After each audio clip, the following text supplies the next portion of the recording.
So hopefully I've given you an overview of what I would call a biblical anthropology. In other words, a biblical understanding of the nature of the human person.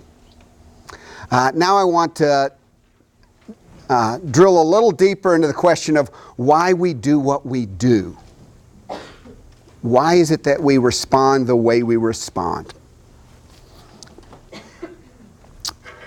And I have to bring in a little Charlotte Mason at some point in these days. For those of you who don't know, Charlotte Mason was a 19th century British educator. She lived from 1841 to 1923. She was deeply committed to the person of Christ, and she started a teacher's training college, and her philosophy of education is deeply integrated into a biblical understanding of the nature and destiny of the human person. And it's her works that influence and inform Ambleside schools. And one of the things she points out is that habit is to human life as rails are to trains. In other words, it's habits that set the path for us. What do we mean by that? Well, think about it. In the wonderfully complex, infinitely complex human brain, there's a pre-programmed response, or actually set of responses, probabilities of response to any given situation.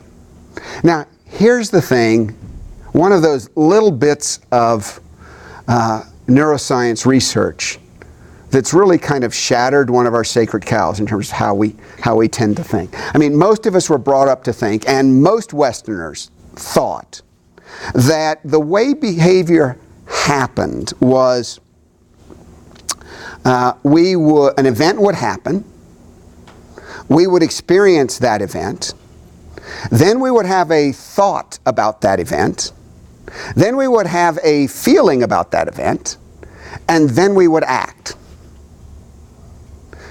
So so it's experience, thought, feeling, act. So our actions are subsequent to our thoughts and feelings. We now know that's absolutely false. That is not at all how we work. You see, in the vast majority of human responses, our body initiates a response somewhere between 0.3 of a second and a second before we even become aware of the situation we're responding to. So, back to my friend walks in, my face actually starts to light up before I become consciously aware that my friend's in the room. Isn't that interesting?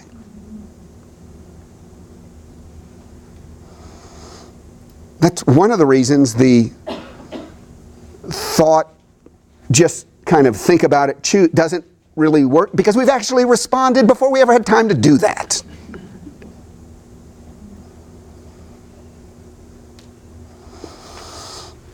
Reactions begin somewhere between 0.3 of a second and a second before consciousness. And again, to the extent that those reactions are contrary to the character of Christ, they are flesh. That's one of the reasons flesh is so difficult to deal with, because it kind of jumps out before we even become aware of it. I mean, has anybody in this room not had that experience?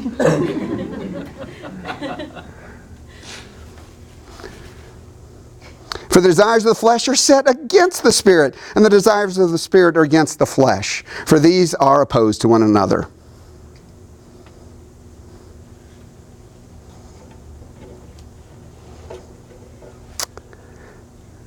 Here's the good news. That we actually have something that one Christian neuroscientist, I love this term, he calls it the veto power. You see, the way our brain also works is that an event happens, we start to respond to that event. Some 0.3 of a second to a second later, we become aware of that event, and we also become aware of how we're responding to that event, particularly if we have cultivated the skill of doing so, of becoming aware. I'll talk about that tomorrow. Now, I have about 1 second to veto my initial response before it gets locked in. Literally.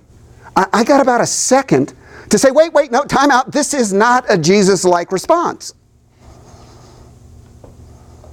I got about a second to veto that initial response, change my attention, and start moving in a different direction.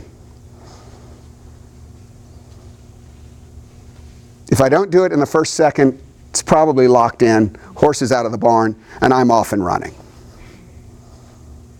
And now I'm reacting in the habitual, pre-programmed, contrary to Christ, fleshly way. And then about 2 seconds later, my left prefrontal cortex, what we might call the verbal logical explainer, kicks in, and what it is now doing is justifying my behavior. And then I'm really done. I mean, now that's the actual progression. I have an experience.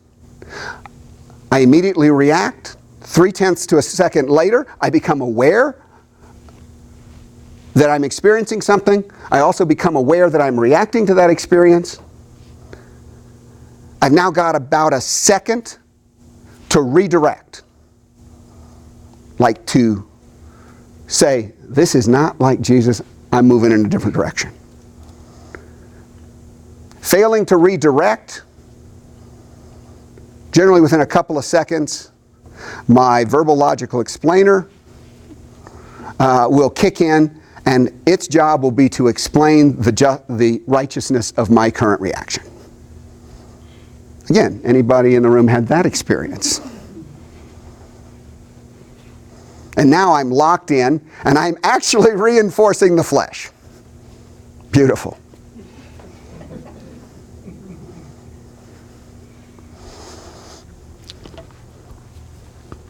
Creatures of habit. There are varieties of habit. I mean, all kinds of them. There are neurophysiological habits, like riding a bike. There are habits of thought, like some of us are cup half full people, some of us are cup half empty people. That's actually a habit. Like it was not written in the stars that you should be a cup half empty person.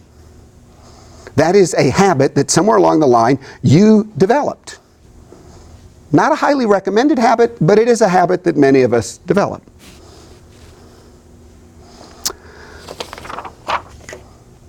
There are habits of desire. I like watermelon. One of my favorite memories, my dad and I and my brother and my grandfather in a Mississippi watermelon patch. Harvest season, you go, you pick up a watermelon, still on the vine, you drop it, you eat the heart out. You go to the next watermelon, you drop it, you eat the heart out. I mean, so now I have a very positive, habituated response pattern to watermelon. Habit of desire. Habits of emotional management. Right? Some of us use withdrawal, some of us use rage to manage our own emotions or manage the emotions of other people. Again, it's a habit. It's a habituated brain response pattern. We have habits in our relationships.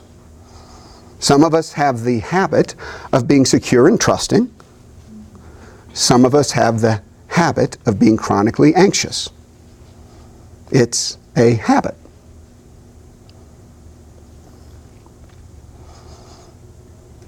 Here's the way to think about it. Habit is the brain's autopilot. And life is actually so complex. I mean, think of the millions of micro movements we do every day. I mean, just the complexity of lifting your arm. If it wasn't habituated, we could not make our way in this world. Habit's the brain's autopilot. And every non-reflective thing we do is managed by habit. The only time we're not on autopilot is when we pause and reflect. Pause and become aware.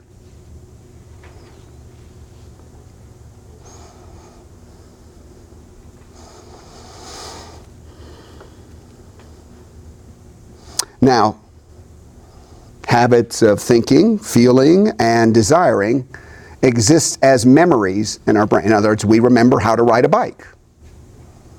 We remember how to feel anxious. And when we should feel anxious. Whether we would actually, on critical reflection, think it's a good idea to feel anxious at that time or not, we have the memory structure that allows it. Interestingly, most of the memories that actually structure these responses and content of feelings and desires are below the level of consciousness. So I'm not actually thinking about the informing memories at the time that I'm reacting.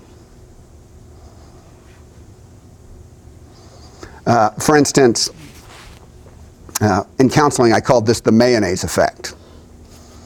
After a good friend of mine who, if he smelled mayonnaise, he'd get queasy. If he took a bite of a mayonnaise sandwich with mayonnaise, he'd actually have a gag response. Which, I can understand people not liking mayonnaise. I personally do, but that would seem like an excessive response, right? I mean, most people don't have their stomach start knotting up because they smell mayonnaise. Why in the world would that possibly be? Well, when he was 5 years old, he had a tuna sandwich filled with mayonnaise that was tainted. He got food poisoning, was violently ill, and his little brain said, alert, hardwire this message, mayonnaise very bad. Right? So 30 years later, now that's a little thing. But if you happen to be a person who was severely hurt in some very important relationships, such that you have an anxiety response to intimacy years later, those memories might actually be somewhat more significant, and the effects of them. So, but notice they're all habituated responses, largely based on past experience.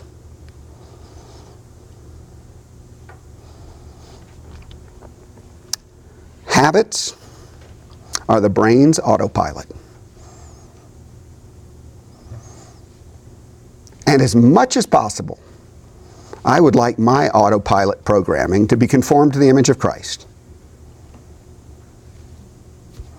so that my reactions, habituated responses, in any situation reflect the image of Christ, which is my telos destiny, truest self. Habits are one thing. Another thing to consider when we ask the question why we do what we do. So we act out of habits. Another way of framing it is in terms of the potency of ideas. You see, ideas too shape us. Now, that's different from what I would call mere information. Mere information. For instance, One of the most important ideas to shape me was the notion that the Father might actually love me. And some of you know my story. I was 15. My parents went on a marriage retreat. It transformed their lives. They came home filled with mission for Christ and love for one another. I'm 15. My dad walks in the door. Dad and Mom walk in the door. And I can honestly tell you, I've never seen two people more in love in my entire life than my parents. Now that's quite a thing for a 15-year-old to say. My dad caught me up in his arms and he held me close and he pulled me to himself, not one of these man hugs, a real hug, and he said, "Son, I love you." Well, he hadn't held me like that or told me those words in that way since I could remember. That night, lying in bed, tears coming down my eyes, I'm just thinking, my dad loves me. My dad loves me. Then I have this thought. Maybe my Father in heaven loves me in the same way. And as immediately as I had the thought, I knew it was true. Well, that's the love of the Father as an idea, as a potency, as a way of seeing self in the world and the way the world holds together. And it's an idea that has radically transformed and directed my life. That's very different from the biblical notion of the love of God. I mean, that is an important piece of information. But it can come to us as mere information, or it can come to us with the potency of an idea. Get the difference?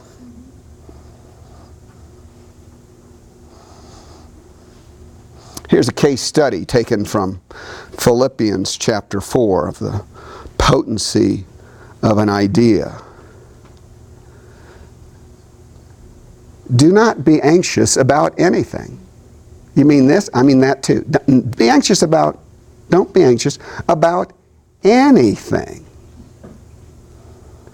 But in everything, by prayer and supplication with thanksgiving. Now actually the key phrase in this passage is that right there, with thanksgiving.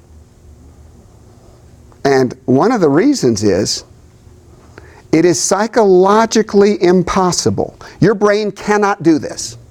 Here's something your brain just can't do. It can't be anxious and grateful at the same time. Can't do it. So again, Paul shows his brilliance here, right? Because he's saying,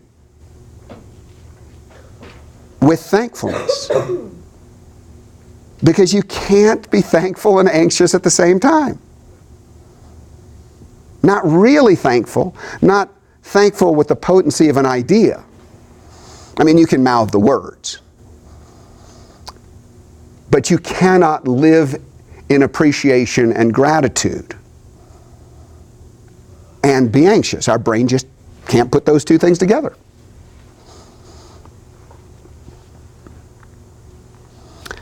And the peace of God, which surpasses all understanding, will guard your hearts and minds in Christ Jesus. Finally, brothers, whatever is true, whatever is honorable, whatever is just, whatever is pure, whatever is lovely, whatever is commendable, if there is any excellence, if there's anything worthy of praise, think about these things.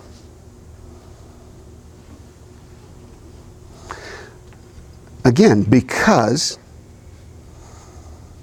the ideas which we entertain are so potent in terms of our psychological and spiritual well-being. If the ideas which we entertain, right, and there's a difference between having a thought about an interesting piece of information and entertaining an idea. The ideas which we entertain have profound neurological, psychological, and spiritual consequences. Thus the exhortation, if there's any excellence, anything worthy of praise, think about these things. Anything beautiful, lovely, commendable. The potency of ideas. Why do we do what we do? Habits we've built, largely based on prior experiences. The ideas we've entertained. You might have heard the old maxim, one which still holds true. Sow an idea, reap an act. Sow an act, reap a habit. Sow a habit, reap a character. Sow a character, reap a destiny. The ideas we sow, the ideas that we entertain and allow ourselves to entertain, shape us. I should probably add here that there are absolutely no morally neutral acts. There are no morally neutral acts. Everything we do shapes us. Every thought we entertain changes our brain. I mean, that anybody, much less a Christian, would say pornography, or let's call it pornography, well, it's not so light, like watching Game of Thrones. Yeah, you may know that. It's a piece of pornography that's propagated on, I think, HBO. But it is pornographic. At least scenes are. It's also brilliantly produced with a great storyline. I watched 10 minutes of it. It is brilliantly produced. And then I got to a point where I knew I would do my brain no favors by continuing. And anyone who says I can watch Game of Thrones or anything else like that and it doesn't affect me is deceived. Because the brain you have before you sit down to watch it and the brain you have after is different. Because everything we do gets encoded.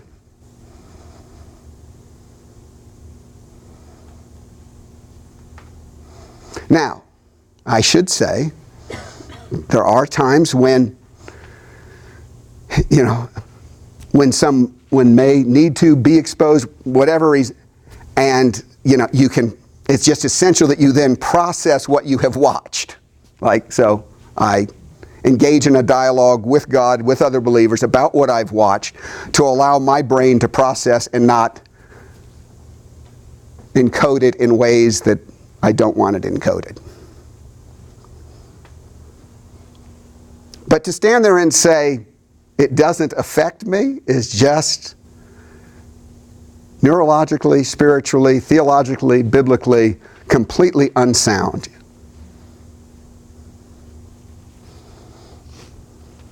The potency of ideas.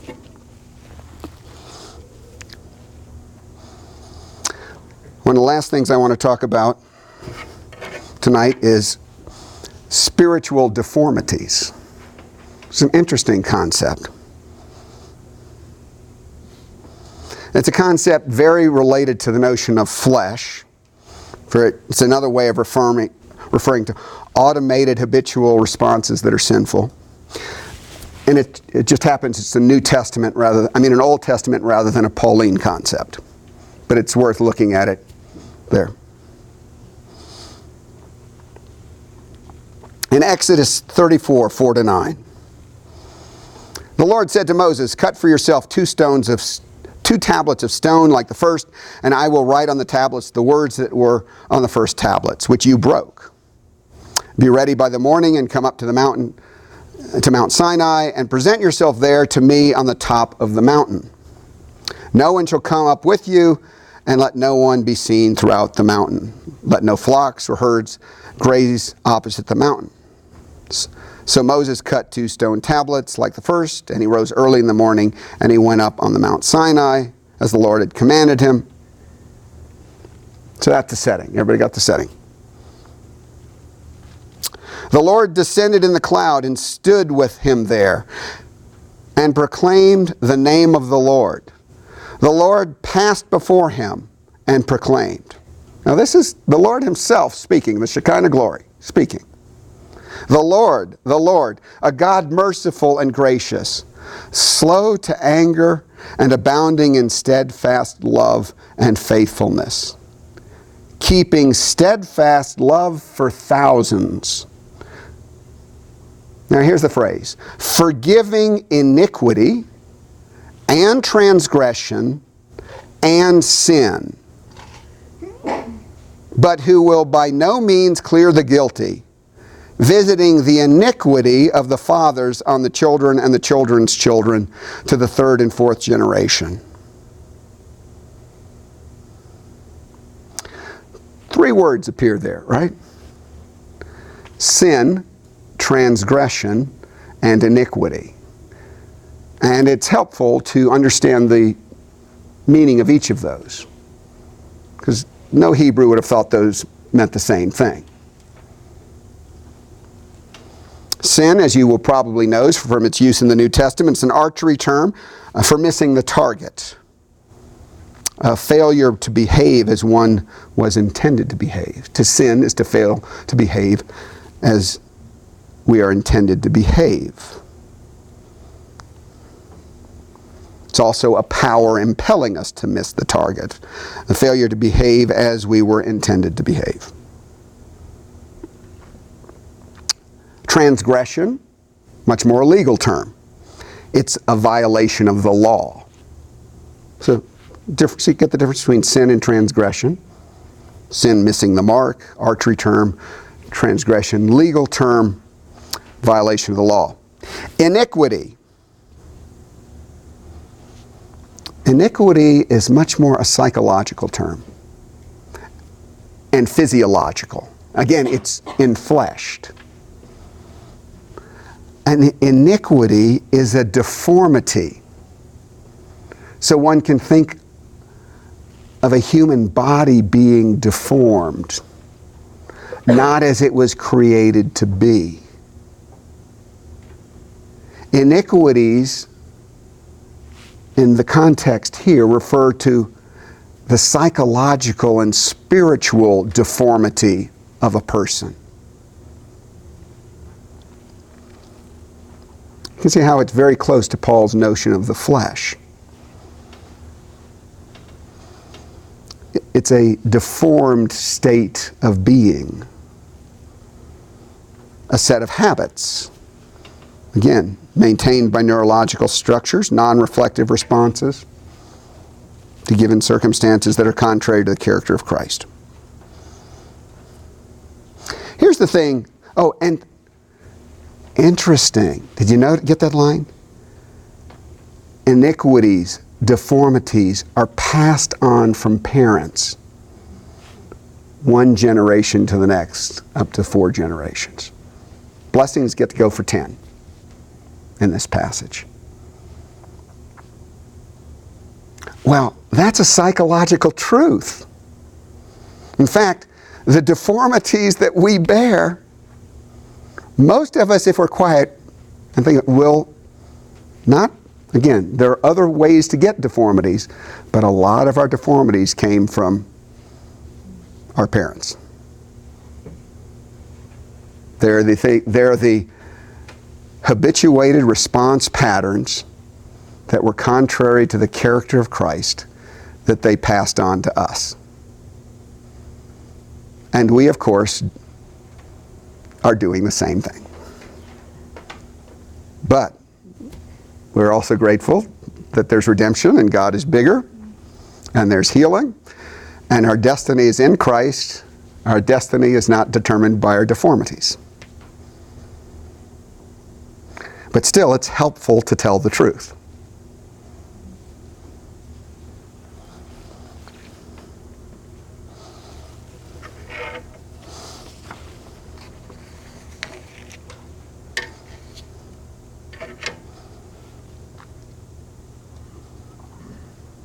Habits of brain are established by early relational experiences and our response to those experiences. All are redeemable. We aren't stuck in our iniquities and deformities, in our deformities.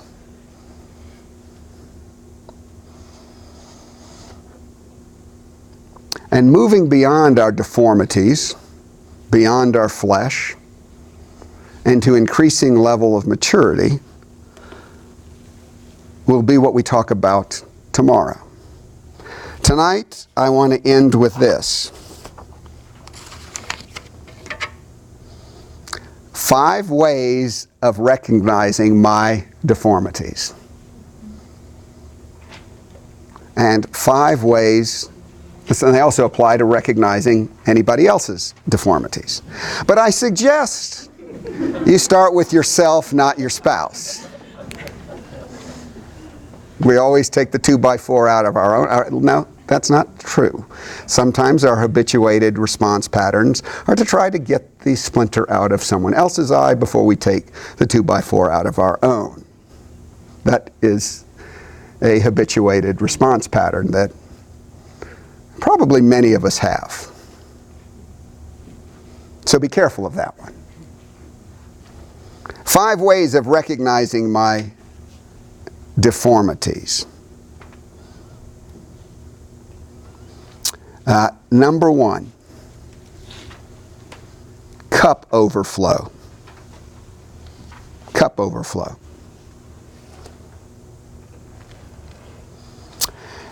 We'll talk more about this tomorrow,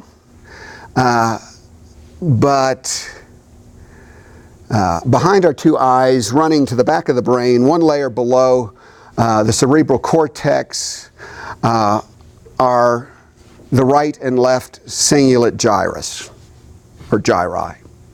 They're banana-shaped brain structures, and for most of us, the right cingulate gyrus, the banana in your brain,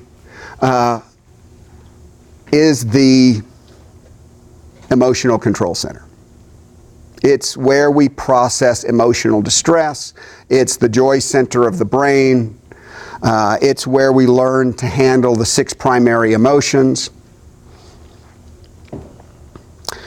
And interestingly, when the banana in your brain, if we're doing a PET scan, and the banana's glowing bright red, the frontal lobes, where your sense of self and time and rationality and who you are and who the other person is, it goes quite black.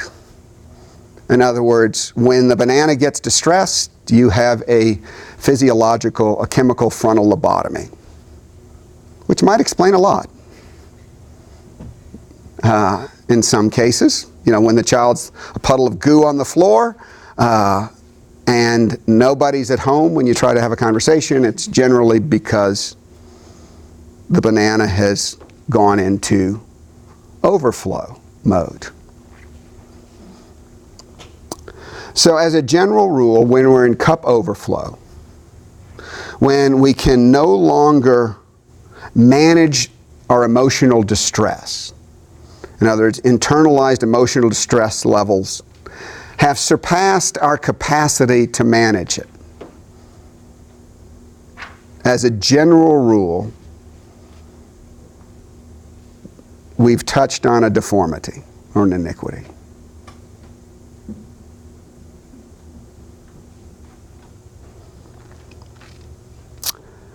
Depending upon brain wiring, cups can overflow in many different ways. Depression, chronic anxiety or panic attacks, obsessions, compulsions, outbursts of anger, inconsolable grief, passive aggression, mania, psychosis are all forms of cup overflow. In other words, my brain is experiencing more emotional distress than it can process.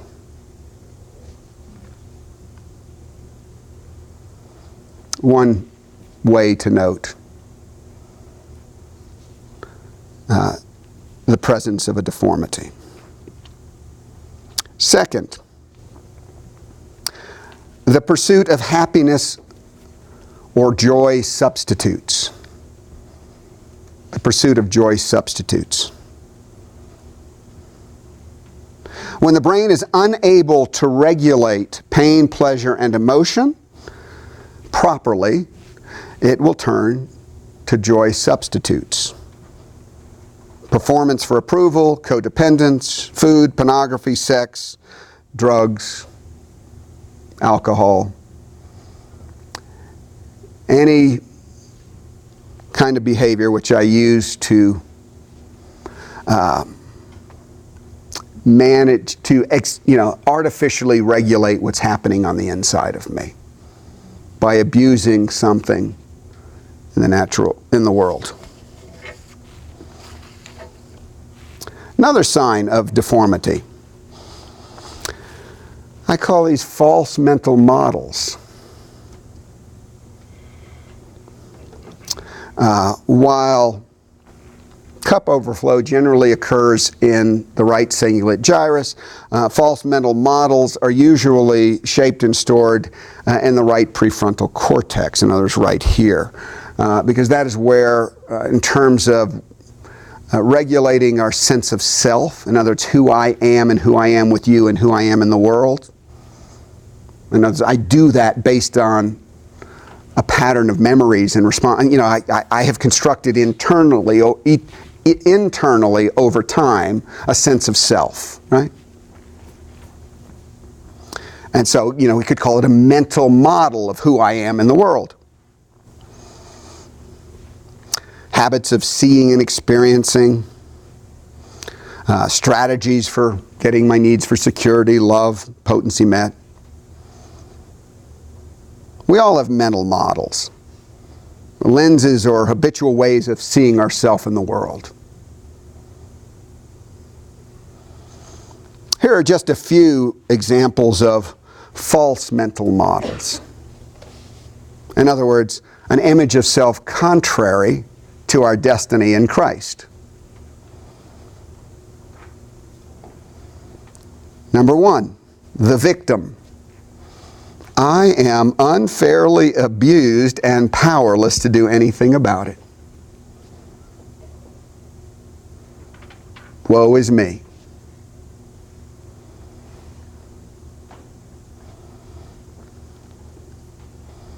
And that's different from someone who actually is in an abusive system. And the problem is, usually someone who's in an abusive system is still in that system because they've constructed a mental model of themselves as the victim, and so it gets them locked in. The outcast. I am the lonely, rejected, and abandoned one. That's how I see myself.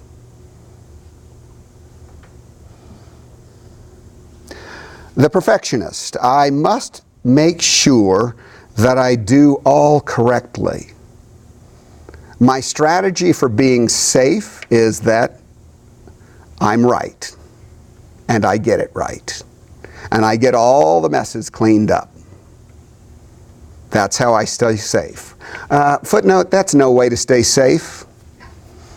The only way we're safe is if we're loved by a God who actually holds the world in his hands and holds us in his hands. That's the only way we're safe. The controller. I must make sure others do it correctly. In other words, do it my way, because that's the correct way. The consumer. I must make sure I get what I want, because the world will come to an end if my desires are not fulfilled. Or at least, I will become a psychological pile of goo on the floor if I don't get what I want. Now, the interesting thing about all these mental models because like all brain functioning, they don't necessarily control us all of the time. In other words, our reaction patterns are percentages. I mean, so one morning I may wake up and in a situation actually respond in the confidence of Christ. The next morning I wake up, same situation, and I'm the victim. My brain just went down a different habituated brain pattern. It's actually very helpful to recognize the false mental models that we tend to operate under, because they are an iniquity, a deformity. And the sooner we can be free of those kinds of response patterns, the happier we will be. Another indicator of iniquity. So the three we've got so far are cup overflow, happiness or joy substitutes, living from false mental models. Fourth, triggering. Triggering. Something happens and I have an internal explosion. I then blame the other person, as a general rule, for that explosion. The truth is, my spouse may have lit the fuse, but I brought the dynamite to the party.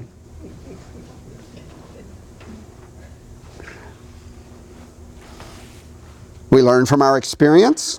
Pain and pleasure are both powerful educators, even if they're often misleading.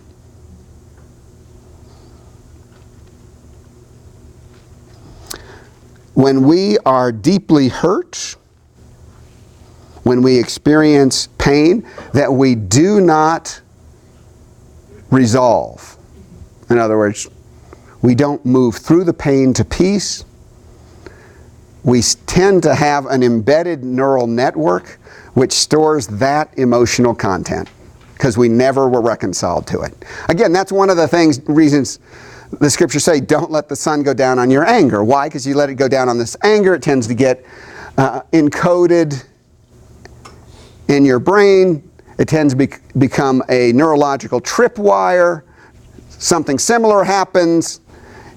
You get triggered, which means you get the emotional content not just of the present, but also of that past event that you never reconciled. And your friend or spouse is sitting there thinking, yeah, I did screw up, but really, it just doesn't deserve this much emotional content. And you're feeling totally justified.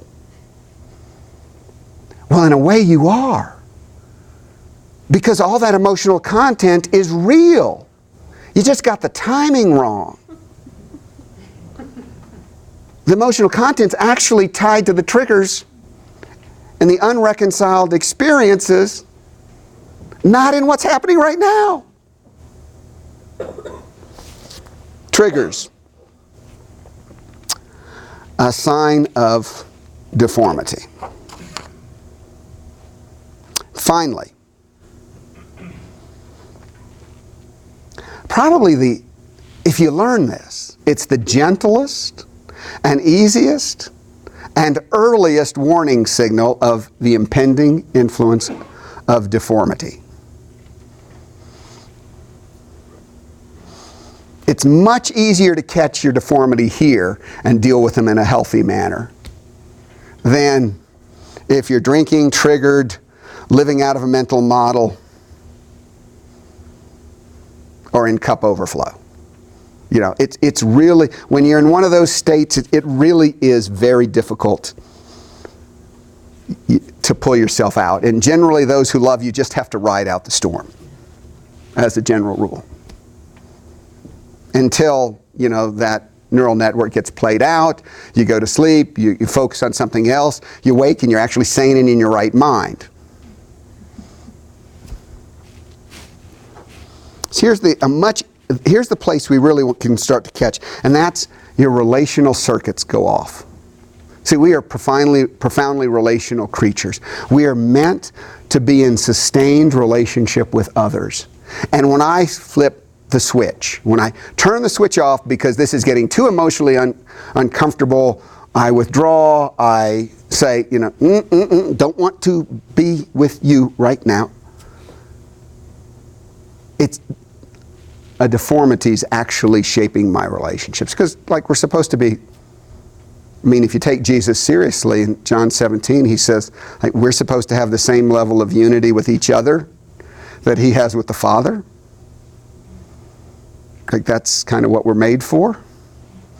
So if I'm shutting that down, I'm in deformity. So here's what happens when the relational circuits are off. We lose access to the relational connection circuits in the context of being upset with a specific friend or family member, instead of perceiving the person's presence as an emotional resource. We perceive him or her as the problem and as an adversary. When you see your spouse as the problem or an adversary, when you see your child as the problem or an adversary, when you see your friend or the pastor or whoever as a problem or the adversary, relational circuits have turned off. And you are set up for a much bigger problem.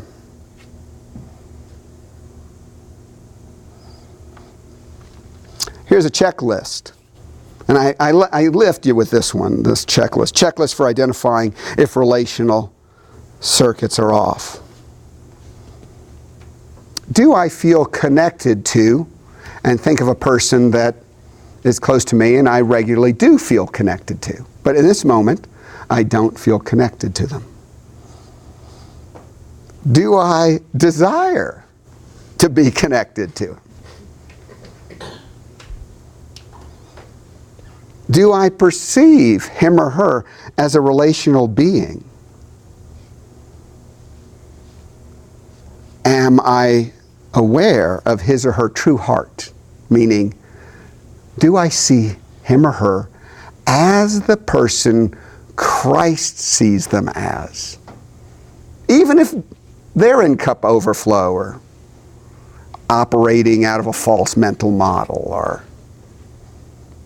their relational circuit. Just because their relational circuits are shut down doesn't mean mine have to. And have you figured out that if their relational circuits are shut down and I shut mine down, things don't get better? They actually get they get worse fast? Am I aware of his or her true heart? Do I feel concern, compassion regarding what he or she is thinking and feeling? Do I perceive his or her presence as a source of joy? Even if my son is not being his best self right now, do I know that fundamentally this person is a joy to me? As opposed to a problem to be solved or a resource to be used. Am I glad to be with him or her?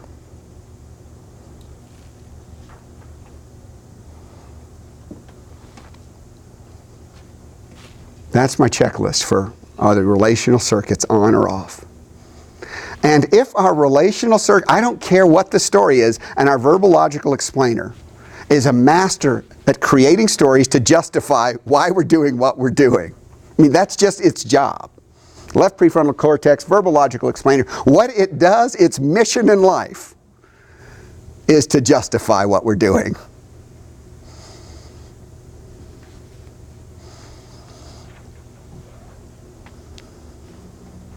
And if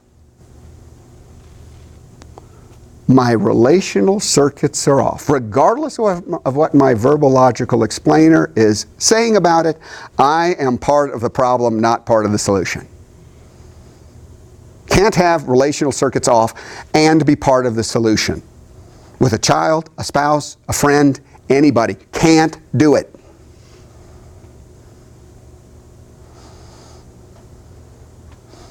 Another interesting point.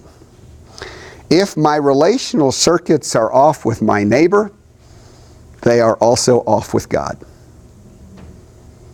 You cannot, this is a good reason to keep your relational circuits on, because you cannot, again, neurologically, I can't have my relational brain circuits on, off with you and like on with somebody else. Doesn't work that way. Can't do it. If my relational circuits are off with you, they're going to be off with everybody else, including God. Here's the way John put it. If anyone says, I love God and hates his brother, he is a liar. For he who does not love his brother whom he has seen cannot love God whom he has not seen. You cannot have your relational circuits turned off with your neighbor and hope to believe that you have them turned on to God. Not possible.